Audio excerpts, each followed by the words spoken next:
오늘 누가복음 24장 13절에서 29절 말씀 듣는 마음이라는 주제로 우리 한번 얘기를 나눠보도록 하겠습니다.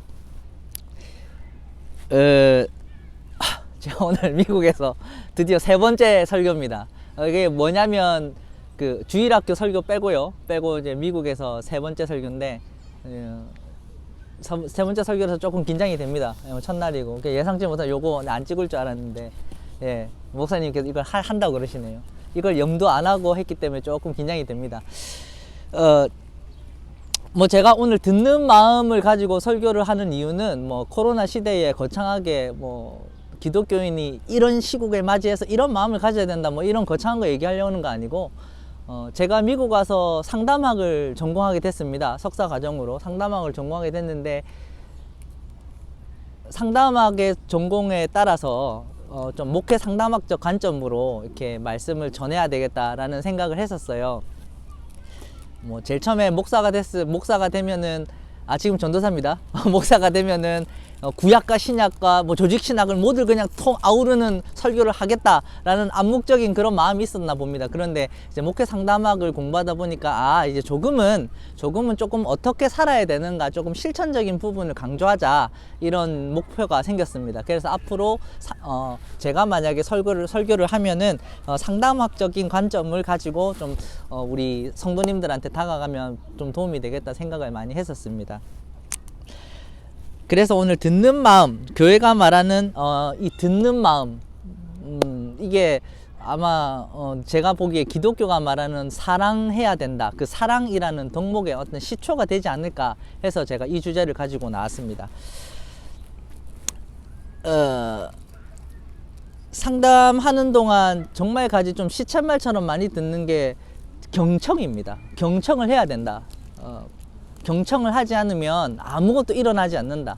어떤 마음이 아픈 사람이 어떤 사람을 만나서, 즉 상담자를 만나서 얘기를 주고받는데 경청을 하지 않으면 아무런 역사나 아무런 효과도 절대 일어나지 않는다 말합니다. 그러면 한 걸음 더 나아가서 적극적 경청을 해야 된다. 근데 그 적극적 경청이 뭐냐?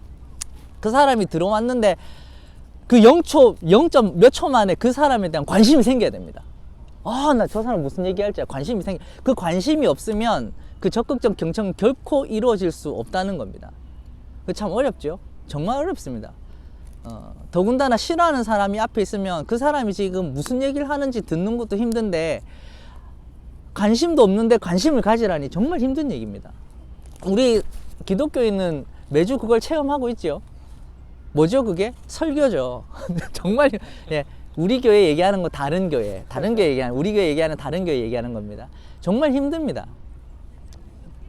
나는 오늘 삶의 주제를 이걸 가지고 나왔는데 목사님은 이걸 얘기하시네 하면서 조금 안 와닿거나, 내 신앙관은 이건데 목사님은 좀 다른 신앙관을 얘기하시네 이러면은 그 설교의 내용 파악도 힘듭니다. 잘 귀에 안 들어오죠. 그런데 그걸 뛰어넘어서는 적극적 경청을 해야 된다고 합니다. 그 적극적 경청이 성경에는 어떤 얘기가 있을까 제가 고민을 해봤는데 솔로몬의 얘기가 나오더라고요. 솔로몬 하면은 성경에서는 솔로몬을 조금 이스라엘 왕 중에 성공했다고 말하는 왕 중에 하나입니다. 그러면 구약 성경이 말하는 성공한 왕은 뭐냐? 어떻게 하면 나라를 잘 부강하게 다스렸냐? 가장 큰 포커스를 두는 점은, 주안점을 두는 점은 하나님을 잘 섬겼냐 안 섬겼냐입니다. 구약이 말하는 큰 획은 하나님한테 붙으면 살고 떨어지면 죽는다, 이걸 말하고 싶은 게 구약의 가장 큰 핵입니다. 그 나머지 것들은 아주 부차적인 거고요. 솔로몬은 정말 하나님한테 신실했어요. 열왕기상 3장에 보면 1000번제를 드리죠. 1000번제를 드리면서 하나님이 솔로몬의 꿈에 현몽하셔 나타나십니다. 그리고 솔로몬한테 말하죠. 뭘 갖고 싶냐? 그러면 솔로몬이 뭐라고 하죠 그때? 지혜를 달라고 합니다. 감사합니다. 지혜를 달라고 합니다.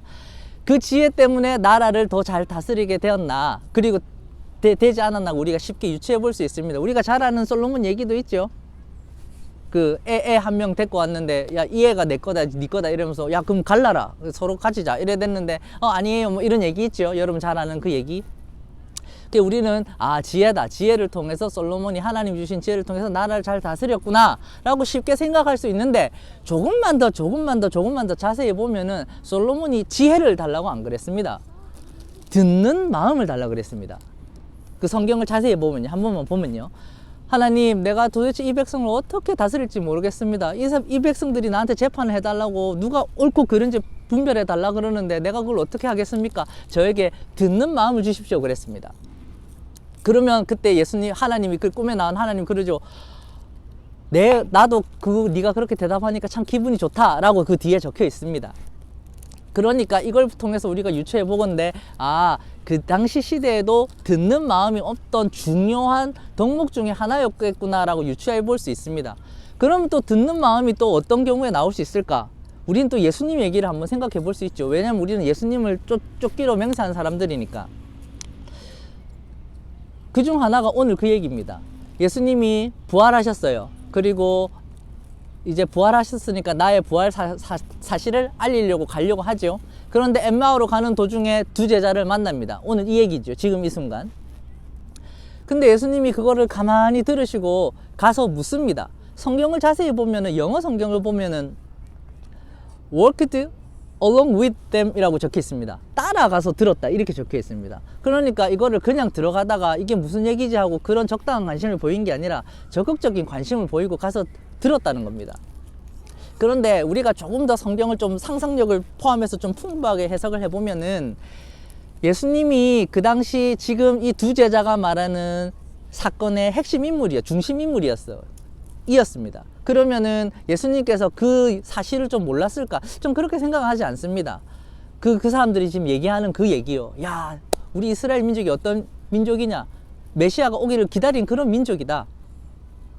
근데 그 메시아가 진짜 메시아 같은 사람이 태어났고 우리는 그 사람이 진짜 메시아라고, 인자라고, 그 묵시문학에서 말하는 인자라고 예상을 했는데 그 사람이 세상에 십자가에 못 박혀 죽었고 오늘 사흘째 되는 날이다. 이 얘기요. 이 얘기의 핵심에 지금 예수님이 있는데 예수님이 그 제자들이 하는 얘기가 무슨 얘기인지 아예 몰랐을까? 라고 생각을 하기에는 글쎄요. 좀 의구심이 듭니다. 제가 지금 드리고 싶은 말씀은 예수님께서 제자들이 그 얘기를 하는 걸 보시고 궁금해서 적극적으로 따라가서 물었다고 그걸 강조하고 싶은 겁니다. 예수님은 궁금해 하셨고 가서 물었습니다. 그리고 예수님이 지금 부활하시고 금방 이제 부활하셨어요. 금방 부활하셨으니까 예수님 딴에도 할 일이 좀 많으셨을 것 같아요. 그럼에도 불구하고 그들과 오랜 시간을 머물러서 얘기를 한 그 모습이 예수님이 그 사람들이 하는 얘기에 단순한 관심을 가진 게 아니라 그들이 지금 어떤 마음이 있고 어떤 걱정 근심이 있는지 조금 더 적극적으로 다가갔다고 저는 해석이 됩니다. 그럼 또 다른 얘기가 뭐가 있을까 또 생각해 보니까 그 요한복음 8장이에요. 가늠한 여인 얘기가 저한테 또 와닿았습니다. 가늠한 여인이 현장에서 잡혔습니다. 백주 대낮에 현장에서 잡혔고 그거를 사람들이 끌고 와서 예수님 앞에 가고 데려다 옵니다. 예수님을 시험하려고요. 왜냐하면 그 당시 율법에선 가늠한 여인은 그 자리에 돌로 쳐 죽여도 아무 무관한 얘기니까요. 그러니까 예수님이 과연 이건 어떻게 처리할지 얘네들이 시험하려고 예수님 앞에 다가옵니다. 갖고 옵니다. 그러면 예수님이 그걸 보자마자 어떻게 됐을까요? 길바닥에 뭘 쓰시죠. 그거에 대해 뭘 쓰는지 학자들마다 의견이 분분합니다. 그냥 썼으면 그냥 끄적끄적 하셨다. 시간 벌려고 그러셨다. 뭐 기도문을 적으셨다. 별의별 얘기가 다 나와 있는데 결론은 모른답니다. 저도 제 생각에 시간 벌려고 그러지 않으셨을까? 이런 생각 드는데 이거를 조금 더 제 생각을 유추해 보면 그 당시 상황에 대한 압박감을 잠시 떨쳐버리고 최대한 객관적으로 중립을 지키시려고 유지하기 위한 어떤 행동이지 않았을까라고 추측을 해봅니다. 사람들이 웅성웅성거리고 어떤 여자가 끌려왔으니까 좀 옷도 좀 이렇게 헝클어져 있고 상황이 그렇게 좀 대범한 상황이 일어났을 것 같아요. 그 상황에 여러 사람이 웅성웅성 끌려오고 여자가 무릎을 꿇고 앞에 꿇고 있는 상황이 그렇게 평범한 일은 아니지 않습니까? 그러니까 그 상황을 조금 차분하게 하기 위해서 목사님이 태어난 그게 나오시면 안 되죠. 예수님께서 그렇게 길바닥에 끄적끄적 적으지 않으셨나 이런 생각을 해봅니다. 그리고 예수님이 이제 말씀하시죠. 우리가 잘 아는 그 사건, 돌 있는 사람이 치라고. 죄 있는 사람이, 돌 있는 사람은 다 돌이죠. 죄 있는 사람이 치라고. 근데 아무도 죄를 그 여자한테 돌을 던지지 않습니다. 돌을 던지지 않고 다 돌아가죠. 돌아가고 그 다음 예수님 말이 저는 듣는 마음의 극치라고 생각합니다. 자, 니를 정죄하는 사람이 다 어딨노? 없지? 나도 니를 정죄 안 한다. 돌아가라. 저는 이게 듣는 마음의 극치라고 생각합니다. 듣는 마음을 하기 위해서는 우리가 가장 뭘 해야 되냐면 우리 마음의 기준과 우리 마음의 판단, 그리고 세상에 주는 담론에서 벗어나야 됩니다. 그게 무슨 말인고 하니, 어떤 사건이 이미 터졌고 그 터진 사건에 대해서 당장 우리는 내 마음속의 기준으로 다 생각해 버립니다. 저건 비도덕적이야. 최소한 저건 내가 살아온 결과 저건 아니야. 저거는 이 문제는 뭐 볼 것도 없어. 저런 문제지라고 모든 걸 다 판단해 버리죠. 이미 그렇게 세상이 모든 것을 쉽게 정해둔 선, 내가 이때까지 가져온 경험들, 그런 선입견들, 편견들로 그 사람의 얘기를 들어보지 않고 바로 마음속으로 판단해 버리면 절대 적극적 경청은 일어나지 않습니다. 그 사람한테 절대 관심이 가지 않습니다. 우리는 절대 모른다라는 전제하에 그 사람에 대해서 관심을 가지고 알려면 질문을 해야 됩니다. 어떤 상태로요? 모른다는 상태로요. 나는 그걸 알지 못한다는 상태로요. 예수님입니다. 신이면서도 하나님의 아들인 예수님이 그 사실을 모르지 않으셨을 것 같은데, 멀리서 무화과나무 아래서 제자가 한 것도 다 보시는 예수님인데 그걸 모르시지 않으셨을 것 같습니다.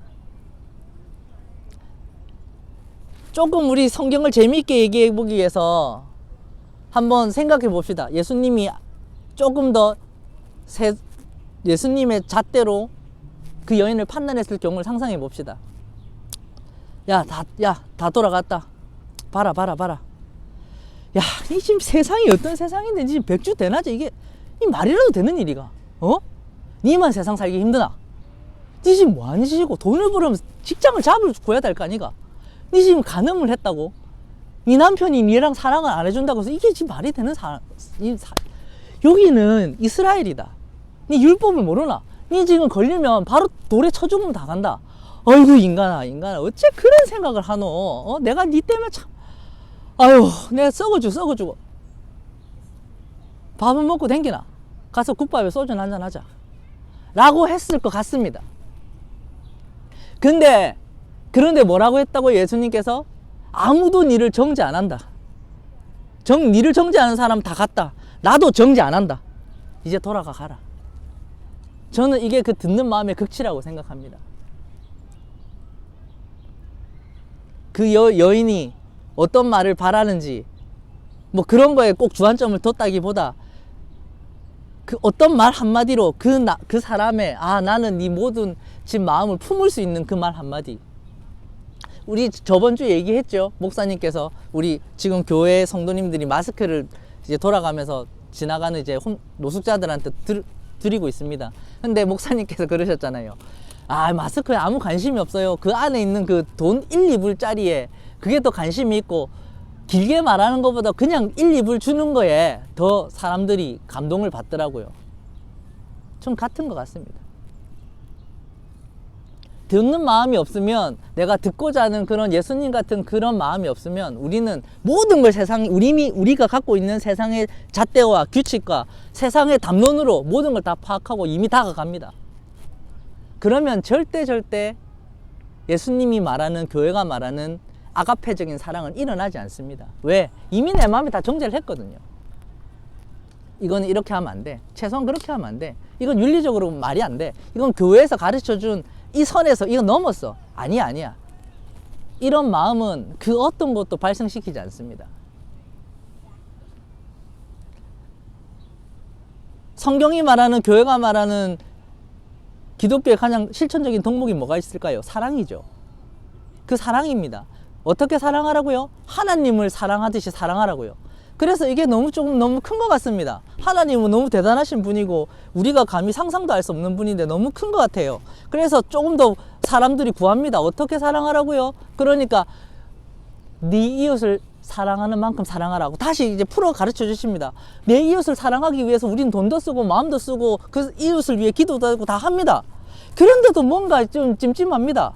내가 지금 제대로 하고 있나? 그래서 한 번 더 예수님한테 묻습니다. 예수님, 어떻게 하면 우리가 진정 사랑할 수 있을까요? 그게 뭘까요? 그 예수님이 이번엔 더 구체적으로 말씀해 주십니다.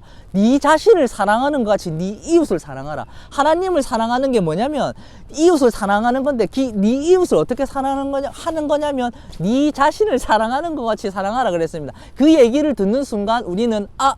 하고 그 다음 어떤 감정을 느끼죠? 부담스러워집니다. 왜? 우리한테는 그렇게 우리의 가치관으로 그렇게 학대하지 않거든요. 우리한테는 우리가 스스로 조금은 그 가치 판단을 조금 약하게 적용하거든요. 그런데 다른 사람한테는 그 가치 판단을 적용이 본능적으로 갑니다. 본능적으로 심판하고 본능적으로 다 판단해 버립니다. 그런데 나 자신한테 적용하듯이 다른 사람을 적용해라니요? 그거는 조금 불가능에 가깝죠. 사실 거의 불가능에 가깝습니다. 정말 훈련되지 않는 사람 치고이 아니고서는 절대 나의 주관성을 거의 내려놓고 바라보는 건 불가능에 가깝습니다. 그 얘기가 어떤 말인지 아니까 내 이웃을 내 몸과 같이 사랑하라 얘기를 들었을 때 우리는 본능적으로 부담감을 느끼기 시작합니다.